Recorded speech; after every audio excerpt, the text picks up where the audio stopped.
What is up, YouTube? Ncaa 31 here, doing what I like to do the best, talking X's and O's and schemes, specifically in the game of football. There's no better sport to play, mental chess with than the game of football. It's one of my favorite things about the game.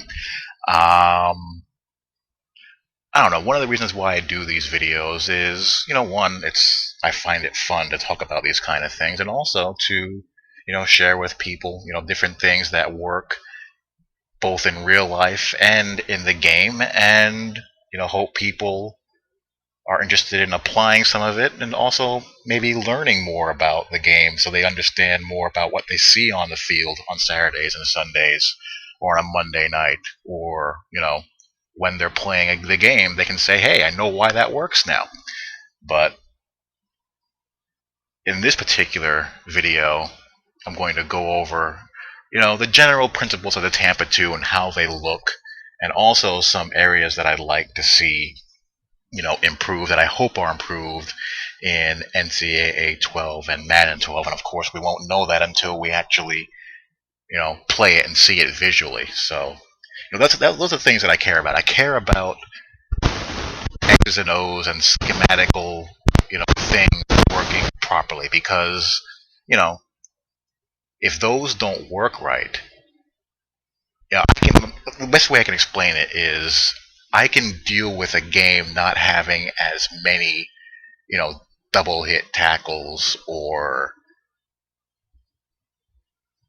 as many deflections where the DB's head is turned, facing the ball, a heck of a lot easier than I can forgive, basic schemes not working.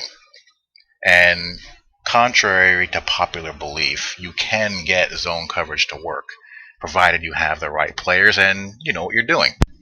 So, first things first, what type of players are required to run a Tampa 2 as effectively as you can run it?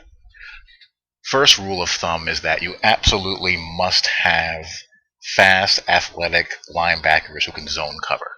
No ifs, ands, or buts. If you have bad zone coverage linebackers, you're not going to be able to run Tampa 2. At least not as a base defense. You'll give up lots and lots of yards, you'll give up lots and lots of points, and you'll be running around making YouTube videos screaming how the game is broken. Don't be one of those people.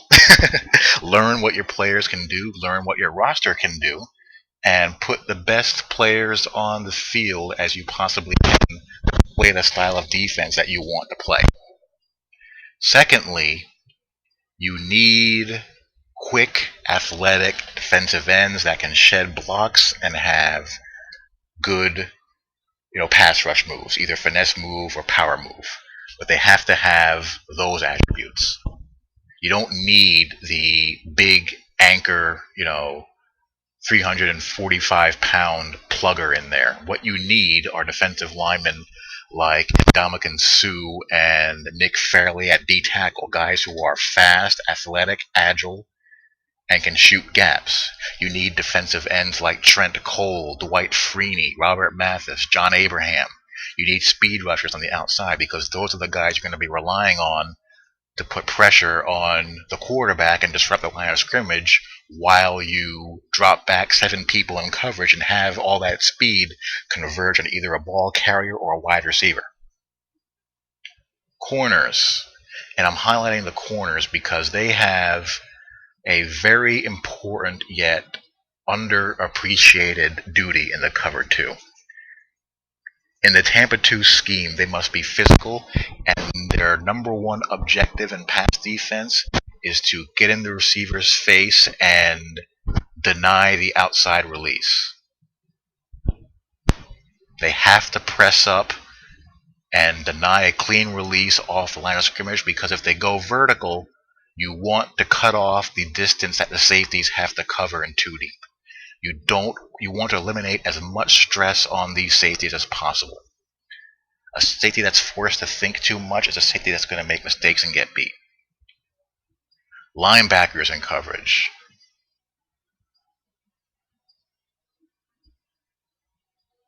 Weak side outside linebacker. dropping back to a depth of 5 to 10 yards on the alert for seam. You go with any seam route that's being run vertically at you. If nothing deep is threatening you, you look inside to cut off any inside route or close on any inside receiver. Middle linebacker. Now this is a pet peeve in the EA games. Stop auto-shifting my players. Please. If I want my inside linebacker here, I'll place him here. Otherwise, leave him alone. But anyway, you want him dropping back to his depth of 10 yards. He's on the lookout for any posts, any seams being run vertically. He must turn and be able to run with them. If nothing vertical is coming, he must be able to close on anything being run underneath. He must be able to pursue and plug the A gap and pursue from side to side. He must be an athletic, rangy player. Strong side outside linebacker, same deal. You're on the alert for anything being run vertical. You go with any vertical route. You close on anything being run underneath.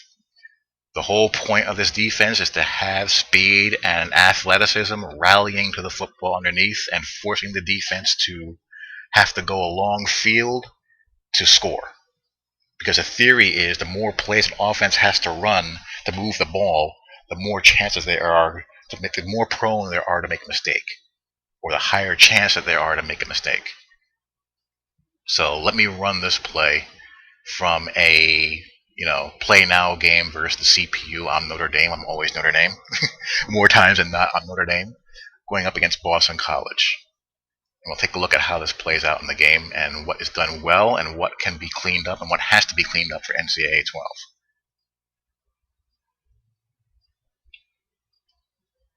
Let's run that again. Let's focus on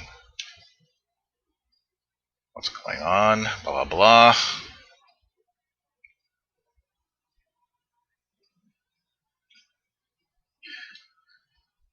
So why did what happen?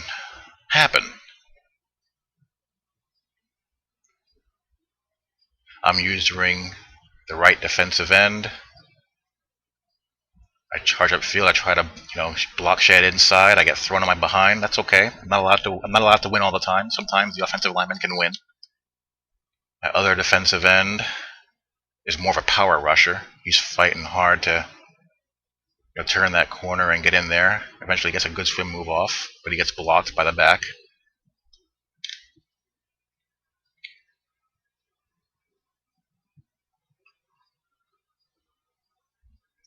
Corner getting a good physical press on the receiver, impeding his progress. Now this is what having highly rated zone coverage linebackers with good awareness and play recognition will do for you. They're much more likely to cut off the inside ins and slant routes.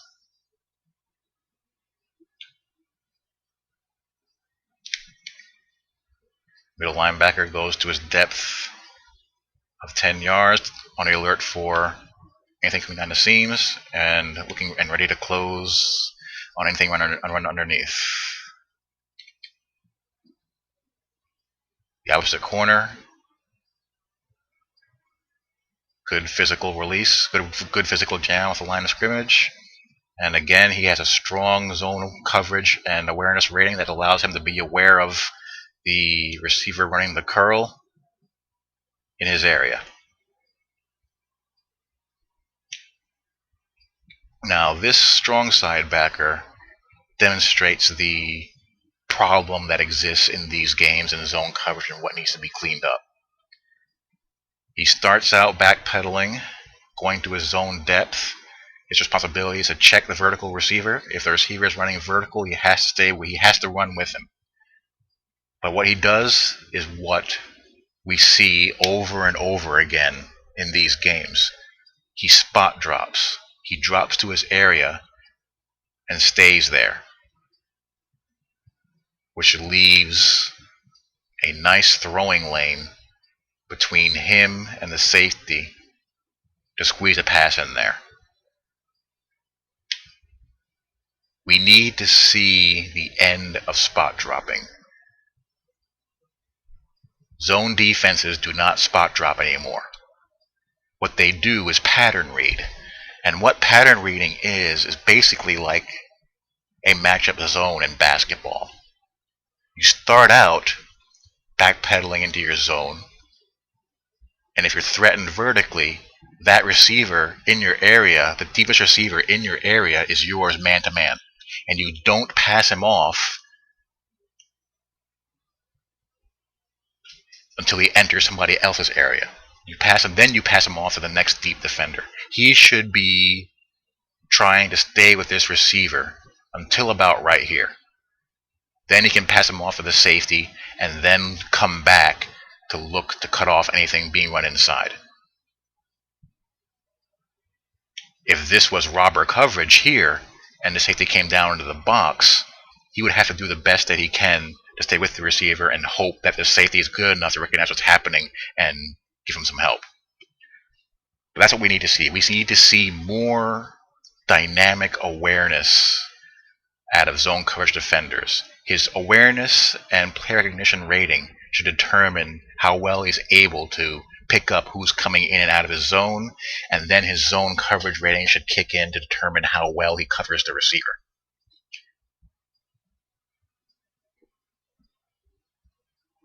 So that's the one glaring flaw that we've seen in these games for years, and hopefully they're headed toward a direction where they're going to reverse that.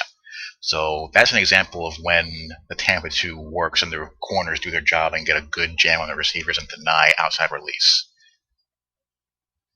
The next example is going to show you what happens when they don't. And what happens is a 76-yard touchdown.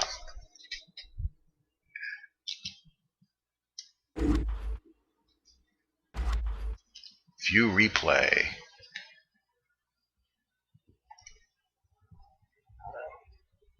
This time I get a good outside speed rush off the edge.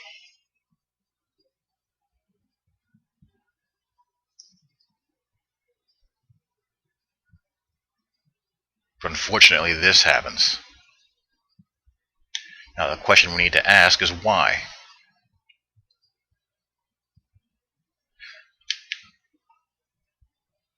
This corner does his job, plays physical, denies a clean release, and then spills back after he drops back 5 yards to cut off anything that's coming in inside. Again, weak side linebacker does his job as well. But what happens here? My other corner doesn't get a good jam and allows the clean release, and look what happens. Look at all this ground this safety has to cover because my corner did not impede this receiver's release. He really has no chance. I mean, he's open. He's wide open right now. And even if the safety, yeah, I mean, there's not really much he can do. Harrison Smith is not very fast, and his zone coverage rating is only in the high 70s, so he's pretty much cooked. And the reason why that happened is, let's go back to these player ratings that allegedly do not matter.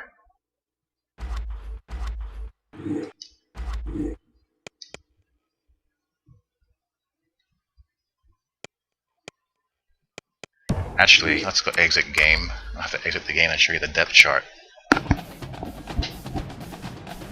And hopefully the video doesn't cut out. Hopefully I have enough time.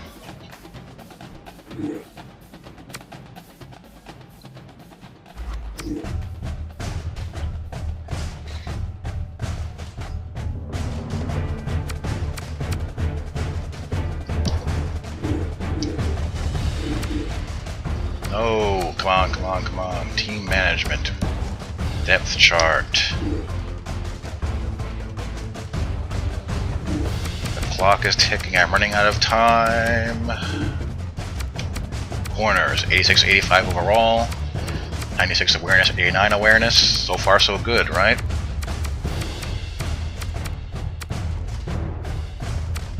Play recognition, 89, 85. Man coverage, 84, 88. 91, 88 zone coverage. Press rating, 75, 66. And down here it's worse.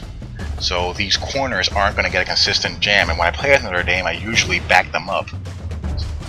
So they don't run the risk of getting beat too often. But, sometimes you got to take a chance and gamble. And if you gamble and lose, that's what happens. So that's the Tampa 2 in a nutshell.